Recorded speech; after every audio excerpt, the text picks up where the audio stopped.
ہم نے زمین کو پناہ دے دی اور اس سے مٹی اٹھائے بغیر ہی واپس آ گئے ہیں۔ چنانچہ پھر اس کے بعد اللہ تبارک و تعالیٰ نے اپنے چوتھے اور مقرب فرشتے حضرت اسرائیل علیہ السلام یعنی ملک الموت علیہ السلام کو زمین کی طرف بھیجا۔ چنانچہ جب حضرت ملک الموت علیہ السلام زمین پر پہنچے تو زمین اسی طرح سے فریادیں اور دعائیاں دینے لگی اور رو رو کر اللہ تبارک و تعالیٰ کی عزت اور نام کا واسطہ دے کر پناہ طلب کرنے لگی۔ چنانچہ مٹی کا یہ رونا دھونا دیکھ کر حضرت اسرائیل علیہ السلام نے مٹی سے کہا کہ تیرے اس رونے دھونے اور واسطے دینے کی وجہ سے میں اپنے اللہ تبارک و تعالیٰ کے حکم کی نافرمانی نہیں کر سکتا۔ چنانچہ جس نے مجھے حکم دیا ہے وہ تیرے حال کے بارے میں بہتر جانتا ہے۔ چنانچہ پھر اس کے بعد حضرت اسرائیل علیہ السلام نے تمام روئے زمین سے ایک مشت خاک لی اور آسمانوں کی طرف پرواز کرتے ہوئے اللہ تبارک و تعالیٰ کی بارگاہ کے اندر حاضر ہو گئے۔ چنانچہ اسی سبب سے حضرت اسرائیل علیہ السلام سے اللہ تبارک و تعالیٰ نے ارشاد فرمایا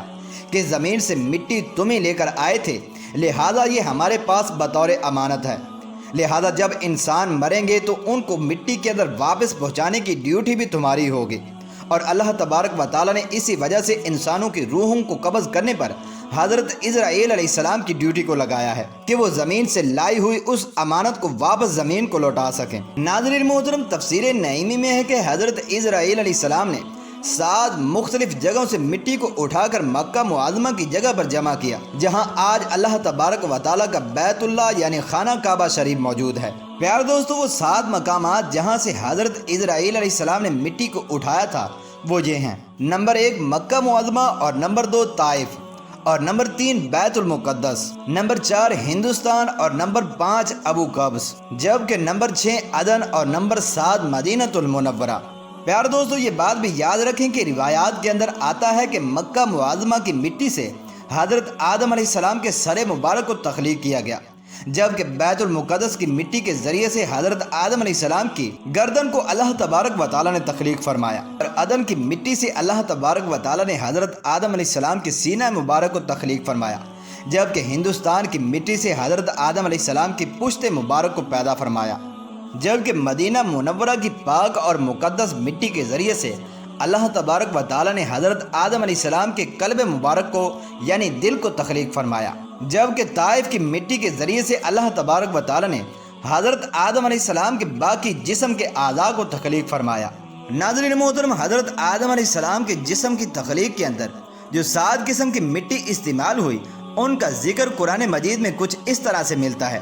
پیارے دوستو، جو پہلی مٹی حضرت آدم علیہ السلام کے وجود کے اندر استعمال ہوئی قرآن پاک میں اسے تراب کے نام سے ذکر کیا گیا ہے، جیسے کہ اللہ تبارک و تعالیٰ سورہ حج میں ارشاد فرماتا ہے، اور اے آدم علیہ السلام، ہم نے تم کو تراب یعنی خشک مٹی سے پیدا فرمایا۔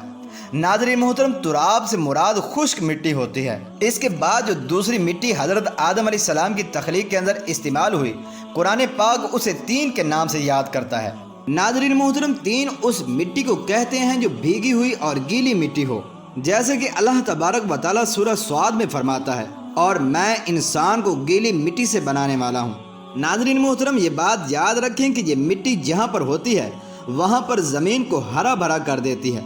اور یہ مٹی زمین کی تہ کے اندر موجود ہوتی ہے، جیسا کہ ہماری جلد کا اندرونی حصہ بھی نرم اور بھیگی ہوئی مٹی کی طرح ہے۔ اور تیسری مٹی جس کو حضرت آدم علیہ السلام کی تخلیق کے لیے استعمال کیا گیا وہ ہمائن ہے، جیسا کہ اللہ تبارک و تعالیٰ نے سورہ حجر میں ارشاد فرمایا، اور بے شک ہم نے انسان کو ایک کھنکھناتی مٹی سے پیدا فرمایا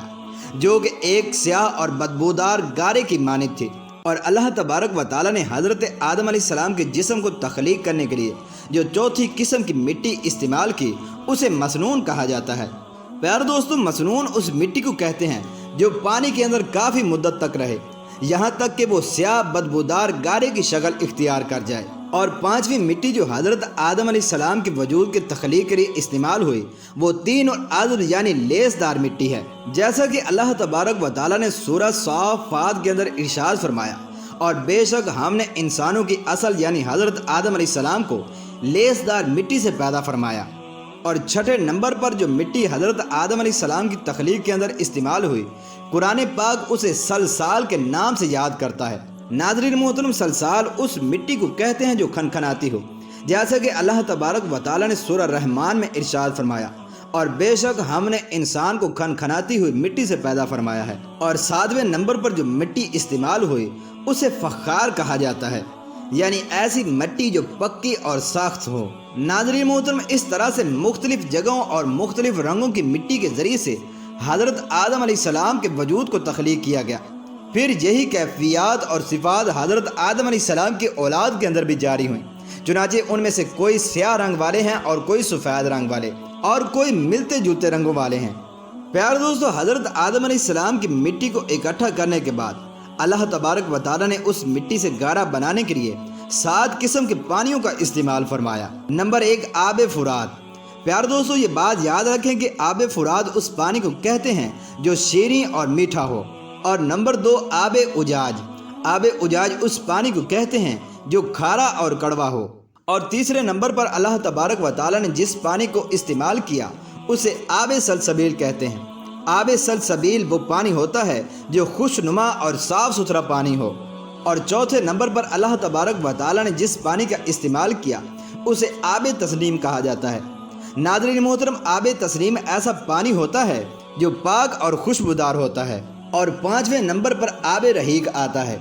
آب رحیق اس پانی کو کہتے ہیں جو پاک اور نشے دار ہو۔ اور 6 نمبر پر اللہ تبارک و تعالیٰ نے جس پانی کا استعمال کیا اسے آب کوثر کہا جاتا ہے۔ پیارے دوستو، آب کوثر یہ ایسا پانی ہے کہ جسے پیتے ہی انسان دنیا کے دکھ، درد، آلام اور مصائب وغیرہ بھول جاتا ہے، اور اس کے ساتھ ساتھ نہ ہی اسے بھوک لگتی ہے اور نہ ہی کبھی وہ پیاسا ہوگا۔ اور 7ویں نمبر پر اللہ تبارک و تعالیٰ نے جس پانی کا استعمال کیا اسے آب رحمت یعنی رحمتوں والا پانی کہا جاتا ہے۔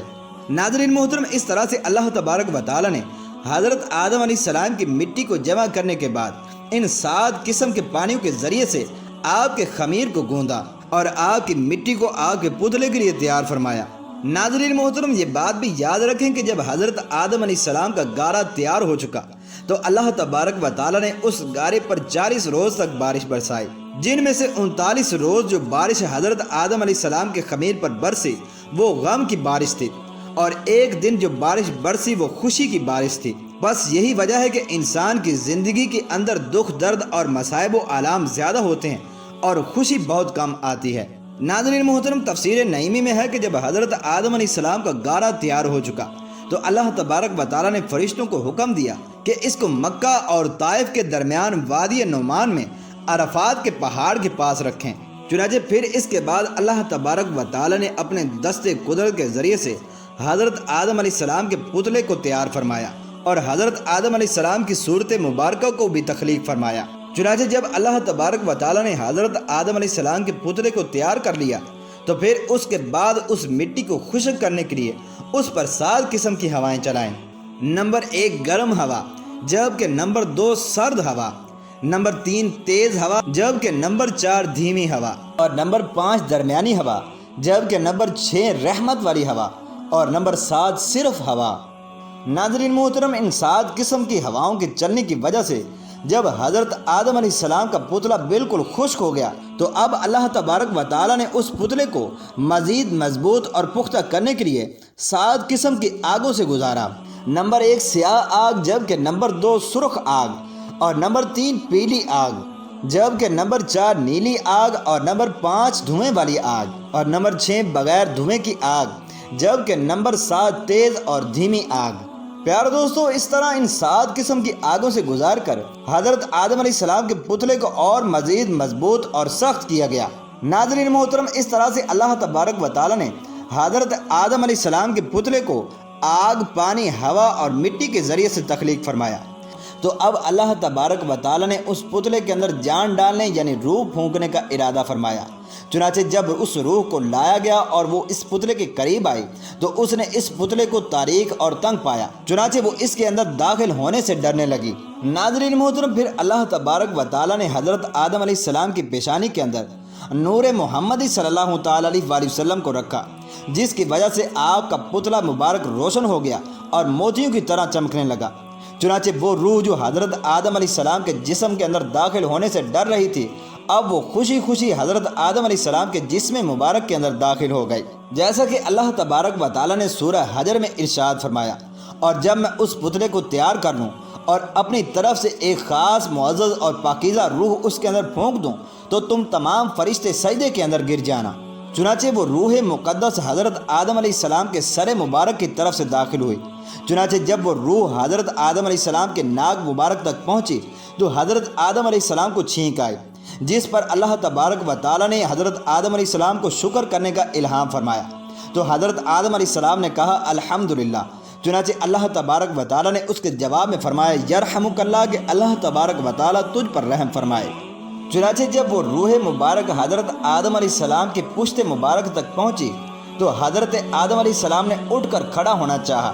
جس کی وجہ سے وہ نیچے گر پڑے، کیونکہ روح ابھی تک باقی جسم کے اعضاء کے اندر نہیں پہنچی تھی، جس پر اللہ تبارک و تعالیٰ نے ارشاد فرمایا کہ بے شک انسان بہت جلد بعد پیدا ہوا ہے۔ چنانچہ پھر اس کے بعد جب وہ روح مبارک حضرت آدم علیہ السلام کے پیٹ کے اندر داخل ہوئی تو حضرت آدم علیہ السلام کو بھوک محسوس ہوئی۔ چنانچہ پھر اس کے بعد جب وہ روح پورے جسم کے اندر پہنچ گئی تو اللہ تبارک و تعالیٰ نے حضرت آدم علیہ السلام کو حکم فرمایا کہ تم جاؤ اور فرشتوں کو جا کر سلام کرو۔ ناظرین محترم، اس طرح سے اللہ تبارک و تعالیٰ نے حضرت آدم علیہ السلام یعنی کہ ہمارے باپ کو پیدا فرمایا۔ اللہ تبارک و تعالیٰ سے دعا ہے کہ اللہ تبارک و تعالیٰ ہمیں اس کی ہر نعمت پر شکر ادا کرنے اور اس کے دیے گئے احکام کے مطابق زندگی بسر کرتے ہوئے اس دار فانی سے اس دار آخرت کی طرف کوچ کرنے کی توفیق عطا فرمائے۔